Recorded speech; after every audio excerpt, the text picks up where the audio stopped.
So the first thing I want to talk to you guys about today is the Planetary Society itself. So Planetary Society is a worldwide organization of people just like you and me who want to see the advancement of science technology and spacefaring technology. So it currently has over 50,000 active members and is the world's largest space society. So what is solar sailing? So traditional spacecraft have always been fueled by chemical energy. So this is used by utilizing gasoline, which is then pushed out the back of a rocket and pushes the rocket up out of the atmosphere. Unfortunately, using gasoline does have its drawbacks. The most major of which is that we can only have a limited capacity of it aboard the spacecraft. If you add an additional rocket fuel, then you won't have enough energy to push the rocket up out of the atmosphere. Solar sailing changes all of this.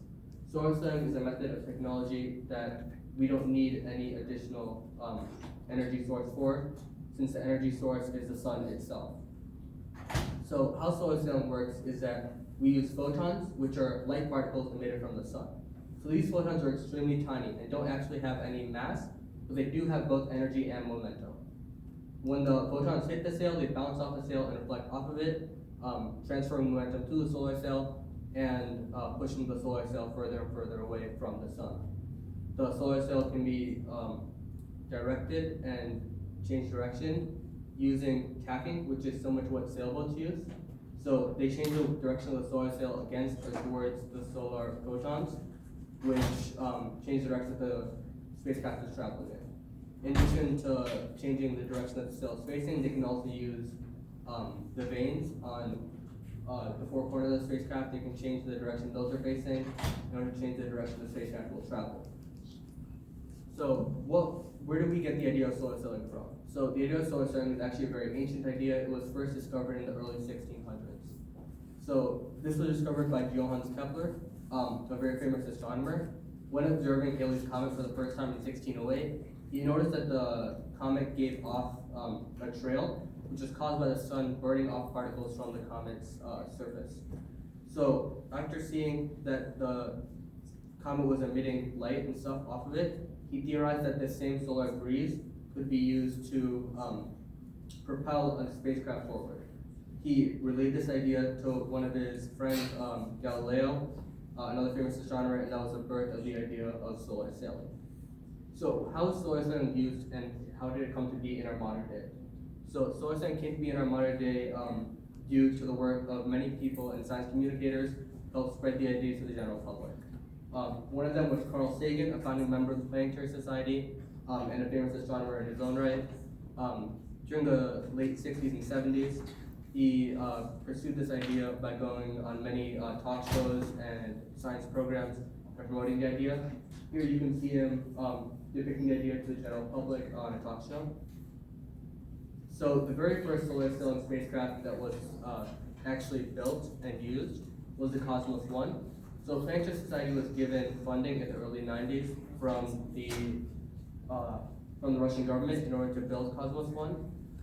Unfortunately, the launch was not successful and it crashed to the Barents Sea. However, later launches by the Japanese on their Icarus spacecraft were successful. This showed the world that solar sailing technology was possible and it was a viable form of spacecraft. So now we come to today and the Lightsail project. So the Lightsail project is a series of spacecrafts created by the Planetary Society. So these spacecrafts are all crowdfunded and their objective is to show that solar sailing is a viable form of transportation in space. So Lightsail 1 functions by creating a solar sail that carries a cube satellite. So cube satellites are extremely small satellites, only about the size of a loaf of bread, that can relay information to and from space, and they're useful because although many major space agencies such as NASA may not use them, they are very accessible to the general public.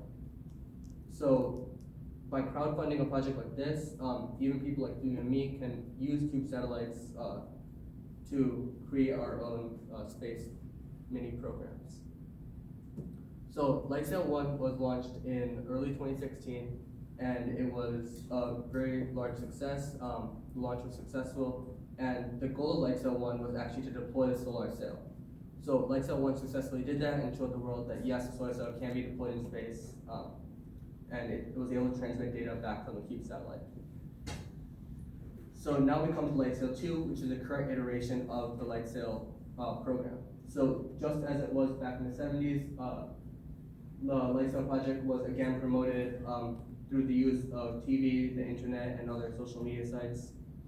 Here you see Bill Nye, a very famous science communicator and scientist, with Stephen Colbert presenting the idea to the general public.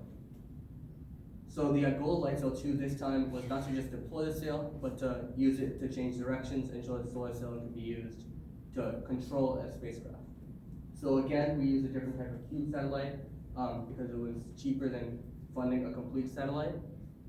And Lightsail 2 was entirely crowdfunded. It was crowdfunded on Kickstarter and was one of the largest crowdfunding fundraisers in the site's history. So Lightsail 2 was not only a victory in terms of the science world, but it was also a victory in showing that people like you and me can have a large impact on how science is advancing and how that technology continues to advance in our world today. So this is the Southeast of Space program, which just shows you what a wide variety of people are out there and who want to see the advancement of science technology. The launch was earlier this year in June and was a great success. Currently, Lightsail 2 has deployed its sail and is changing directions and proving that Planetary Society's efforts were not in vain. Right now, if you guys want more information on the Lightsail project, you can go to their website and check out the database and tracker, which tells you all about the current situation that's going on up in space and allows you to track the spacecraft over Earth. Thank you very much, and thank you to Scientific Society and Planetary Society for offering me this opportunity to share with you guys about Lightsail.